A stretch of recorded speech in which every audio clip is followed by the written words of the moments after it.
At MotoCamp Nerd, we are all about the Garmin inReach Mini 2, and let me tell you why. This little tool has some incredible features, some of those being navigation, weather, and being able to put together your own maps via the app on your phone, which we'll get to later. But the two things that as an adventure motorcycle rider and camper you're going to want to utilize the most are going to be being able to send messages outside of cell service, as well as being able to hit this SOS button. Now, if you are out camping, dispersed camping, or just anywhere off-grid, you're going to want to be able to check in and let people know where you are just for a safety precaution.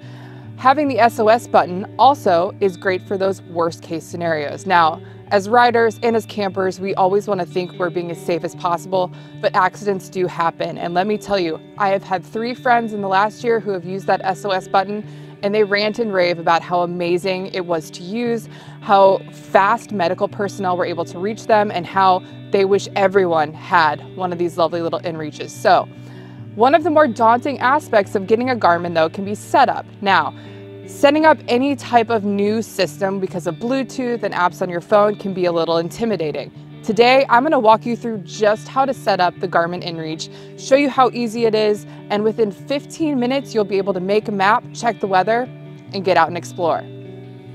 Let's get into it. So let's talk about the wonderful parts of your Garmin inReach Mini 2. First up, you're going to have the internal iridium antenna. Next, power button on top. It's going to take about a 2 to 3 second hold to get it to power on and off every time. On the side here, you have the up and down buttons. That'll be self-explanatory once you start operating this little device. And then of course you have an OK button and a back button. Piece of cake. Next up though, I'm going to talk you through the USB port.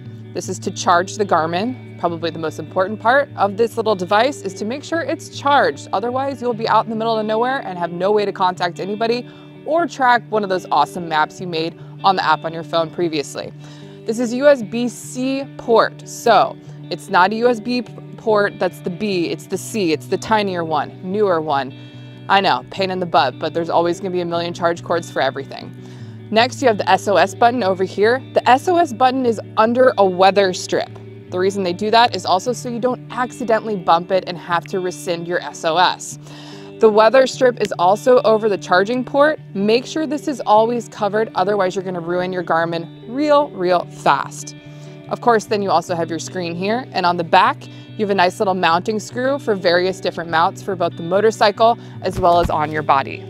Again, the first step with your Garmin is to plug it in via the USB-C right here and get it charged. Once your Garmin is charged up, you're going to turn the Garmin on, and while your Garmin is firing up, you're going to download on your phone 2 different apps. First is going to be the Garmin Messenger app. Second is going to be the Garmin Explorer app. The Garmin Messenger app is going to be the one you're going to directly connect your Garmin to via Bluetooth. Only takes about 2 to 3 minutes. And once that's complete, you'll connect through Garmin Explorer as well. If there is any point where you are getting confused with your Garmin for any reason, one of the best things to do is to download the Garmin inReach Mini 2 Owner's Manual, which is openly available online. You can find it on Garmin's website. It's wonderful to have, and I definitely recommend it as you're starting to get used to the apps on your phone, as well as downloading numbers, different waypoints, and maps onto your Garmin. Once you do have the Garmin Messenger app downloaded on your phone, you're going to sync up via Bluetooth to your Garmin, and next starts about a 10-minute process. That process is going to include getting your subscription for Garmin set up, otherwise you won't be able to use this SOS button or send messages. And there are various different plans that you can choose from. You're also going to be filling in emergency contacts, because if something does happen to you, Garmin is going to be getting in touch with your emergency contacts to make sure they know where you are. Now, as far as plans go, you'll have 3 different types of plans you can sign up for. The first of those plans, and the lightest one, is going to be the safety plan. Next up, you'll have the recreation plan. This is for more active users versus part-time users.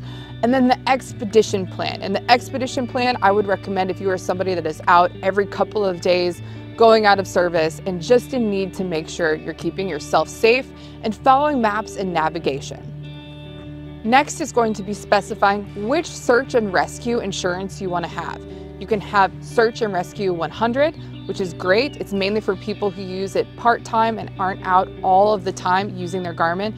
And then you have Search and Rescue HR, which is a little bit more hardcore and definitely for people who are going to be doing the Expedition Plan package. Once you wrap up there, you just fill in your payment info and get your subscription fulfilled, and then it's time to get ready to explore. Once you're set up, the first thing you're gonna do, especially before you take this thing out into the field, is do a test on the device. Open up your owner's manual. It can walk you through just how to do it. You'll have to do it via your phone and your Garmin, but it takes less than a minute and then you're ready to rock. Now, one of the things I will recommend is definitely piecing through that owner's manual because there are so many aspects of the Garmin that you can explore on your own.